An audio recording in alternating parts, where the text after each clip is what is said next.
All right, so here's my question. And this is mainly for the guys out there. How do you know when it's time to settle down and buy a ring and do the whole marriage thing over just, your average long-term relationship? Yeah, I mean, I think, a lot of things that I always start with is just the criteria. And what I talk to, let's say like my ex and a lot of different girls about is the idea that we all get, we all get stuck in our thinking. And, if I meet somebody and I go, oh, I really like this person, then I just tend to make excuses for everything that they do. So the quick kind of example that I always talk about is like, let's say a girl meets a guy she's attracted to, and she's like, yeah, I really want a guy who's smart, funny, handsome, successful, blah, blah, blah. But she hasn't defined any of those characteristics. So then you Right. meet a guy who's cute and you go, yeah, no, he's funny. Yeah, no, he made me laugh yesterday. And you're like, okay, well, what does that mean? Like, so what does funny actually mean?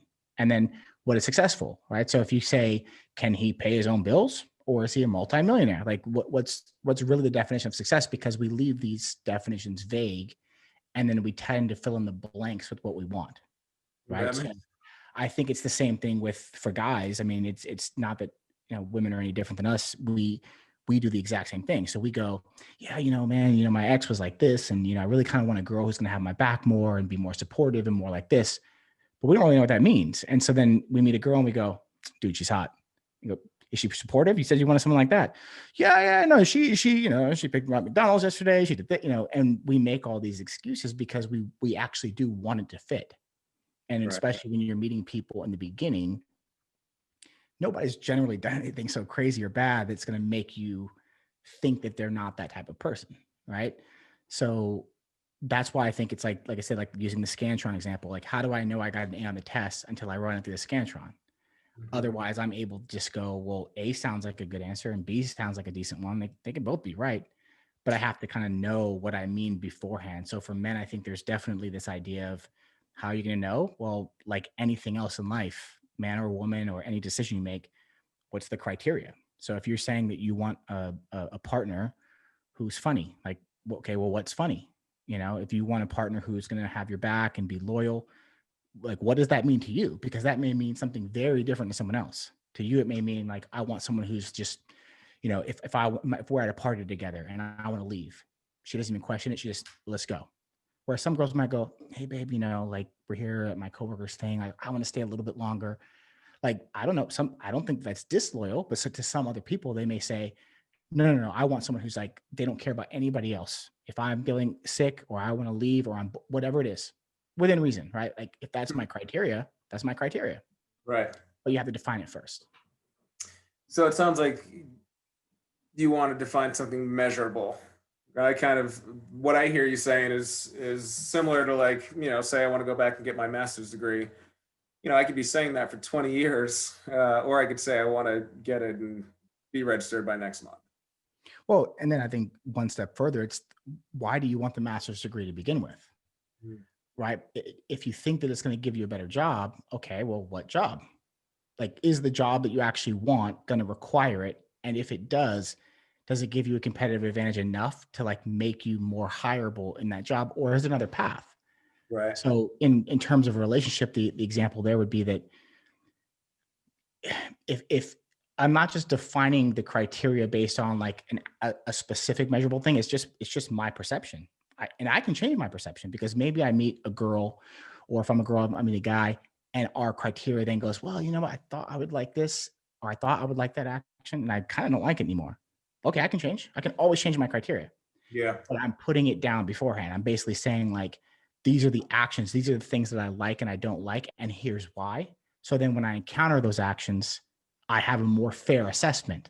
You know what I mean? Like, again, like the funny thing is the easiest one where it's like, what is funny? Like, someone can say funny things, someone can do funny things in situations, someone can accidentally be funny. We're like, oh, they fell and they're just clumsy and it makes me laugh. I mean, Right. but if I laugh, just me laughing doesn't mean someone's funny, right? Like, I mean, how are they funny? So you have to define that. And if you go, I just want humor in my life, are they amicable to funny situations? If you're bringing up certain things and they're able to just like point out stuff or laugh with you, or they like your kind of humor, then that's your criteria. I mean, I imagine you have to have some accountability and hold yourself accountable to sticking to that criteria, or else And you can end I up in mean, real.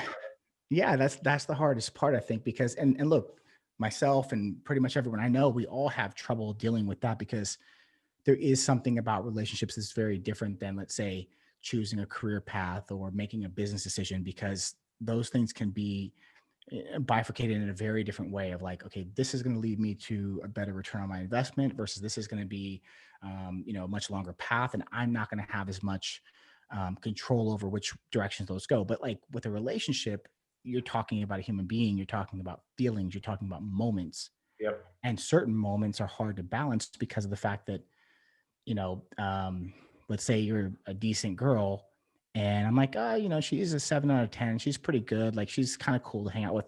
But then she does this one thing that's so amazing that like you just wouldn't have expected. It changes the game for you, right? Like, I mean, like Right. if someone saves your life, right? Let's say like you're like, yeah, that just changed my perception of that person. Yeah. So, that's why it's really hard because how do you really judge? How do you fairly judge that? Like, yeah, she's never made me laugh, but she saved my life 3 times. Right. You know what I mean? Yeah, and I agree in the sense that I think a lot of guys focus on the wrong criteria, right? Yeah. They want a girl that's hot, they want a girl that's cool, but that's never defined anymore, drilled into, and then and then they end up with real challenges. Well, and that's men and women, right? Yeah. We both do that. And again, I think a lot of that just comes from the idea that it's too easy to like, hey, I worked out today. I can have a Big Mac. Like, sure. Right. But again, until you go, I know I already meal prepped. I already made my dinner for tonight. It's harder to deviate when it's already made and it's right there. Yeah. Right. Versus if like you're just hungry, you go, it's not so bad. I can have a donut. I mean, that's human nature, right? We're That's always going to dating, deviate. right? Exactly. That's dating versus long-term commitment. Yeah. Well, and not just the commitment, but the planning of identifying like when you found that person. So to your question, like when I find the person, how do I know that they're really that person? Well, the Yeah. only thing I could, kind of reverse engineer back to or map to is the idea of like, what were the things that I said I wanted? Why did I want them? And why are they valuable to me? And then does this person fit those things? And if the answer is yes, then it's kind of a no-brainer. Yeah. You Well, know, yeah. At least at the very least, you have a better understanding of why it's no brainer. You can right. go, hey, like I said, I want this. This is why. This is how I thought of it. This was the criteria. So, like again, the list that I made for Max was like it broke every single thing down to like not only what you want, but the qualities of the person, down to like the actions you take and how the person responds to those actions. I mean, because I mean, like think about it. If we were going to really scientifically break down, how would you know? Like, how would you know? The only thing you could do is just create, criteria and say like, if I cancel on a date with this girl, how does she respond? Right. Okay, so say we've been planning a date on Thursday night all week. Now it's Wednesday night. I go, hey, so sorry, I got busy with work. I got to cancel. Is She she throws the shoe upset? at your head. Is she mad? Is she throwing a fit? Did she not call you back? I mean, well, think about it. Like that's a cause and effect, and that's going to give you some indication as to this person's personality, Right. especially if you haven't met that you don't know them that well. Because I mean, I hear girls all the time talk about how like, oh yeah, I did this one thing and this guy just never called me back. And you're like, so then why keep chasing him? That's a pretty big indication. It's like if this guy really liked you and you canceled one time, come on, Right. think about it. Like, I mean, think about it. If I really like you, and I'm saying I really like you, you cancel one time, and it's not even that inconvenient for me. I mean, I didn't buy, Beatles tickets, saw their last reunion. You know what I mean? Like, I didn't do something crazy where I'm like, God, this is disappointing. And even if that was the case, like the kind of guy that you want, how would he respond in that situation?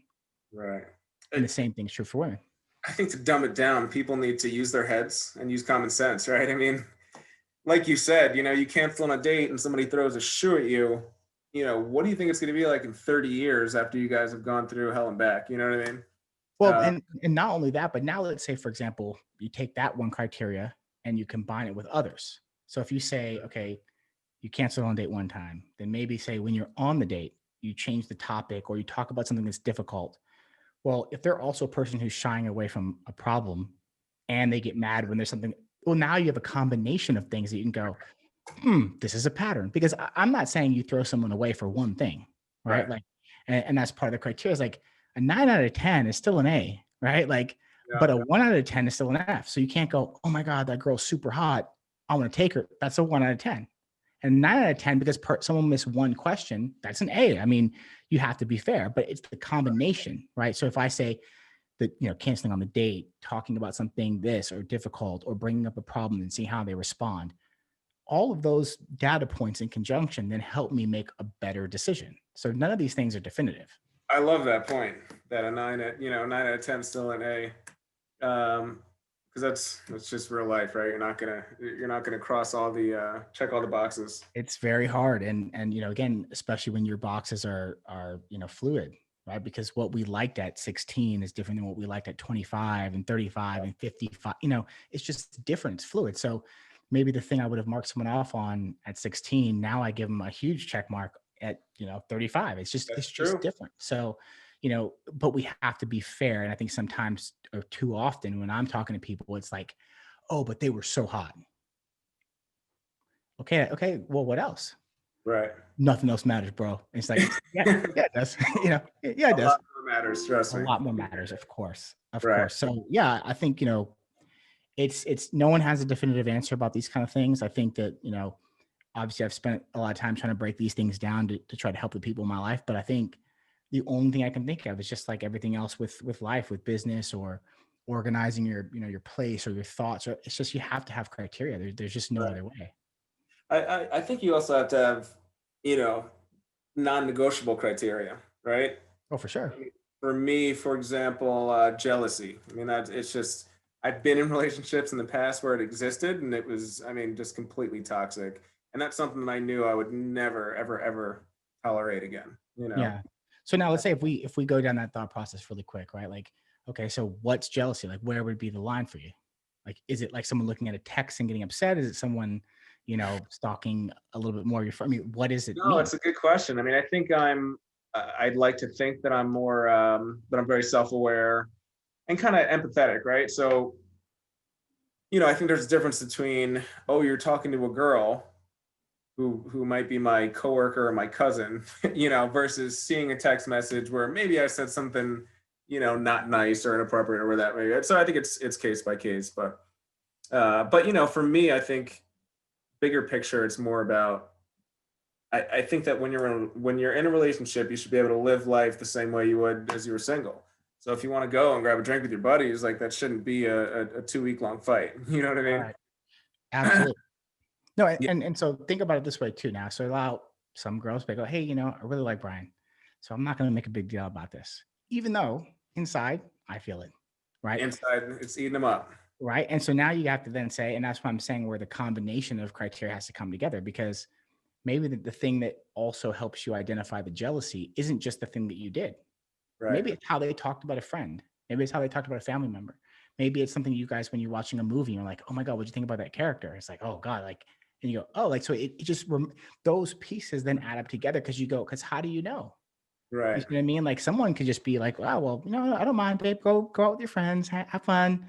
And inside they're like, this motherfucker left me, and You- and they you're in feel trouble. upset, and it's building up inside. And I think that's one of the worst things, where when things are building up, it's really hard to see that, right? Right. And we all have that like we want to be cool, but it's the pattern recognition too of like how are we putting those criteria together? So, the obvious things are the obvious things, right? Like a guy who's not calling you back and, he's got 10 girls on his phone, or a girl who's like stalking your phone and mad about every, relative that you see who's a girl and goes, oh, sorry, I didn't know it was your cousin. Like, yeah, Right.